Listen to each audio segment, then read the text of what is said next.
Eksperti IT Selton Heta ngre alarmin për rreziqe që sjell përdorimi i VPN-s falas, veçanërisht nga të rinj që kërkojnë të aksesojnë TikTok pas ndalimit të tij në Shqipëri. Sipas Hetës, shumë nga këto aplikacione VPN nuk janë të sigurta dhe shpesh përfitojnë duke mbledhur të dhënat personale të përdoruesve.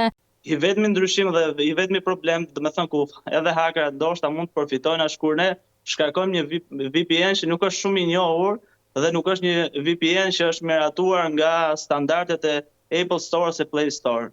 Pra ajo që ne duhet kemi parasysh është që të marrim një VPN në platforma që janë serioze, të njohura dhe që kanë vite dhe kanë miliona përdorrues.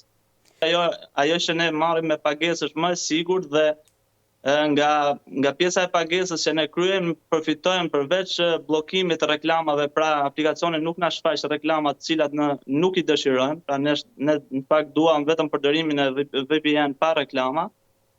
Në këtë moment edhe ai rrjeti që krijohet, IP që ne përdorim janë më të shumta dhe ne marrim një IP për çdo user. Pra nëse ne bëhemi klient tek një VPN premium me pagesë, ajo IP që ne marrim në atë moment është IP-a jonë dhe kështu jemi më të sigurt. VPN vetë është një tunel rrjeti që në fakt nuk e di se pse është shfaqur si pasigurt, kur edhe aplikacione si bankat, policia, ushtria, kryeministria, po ashtu ministrit, po ashtu e përdorin për të ruajtur dhënat tona. Ai thekson se paradoksalisht tentativa për të mbrojtur qytetarët përmes ndalimit të një platforme po i ekspozon ata ndaj rreziqeve më të mëdha.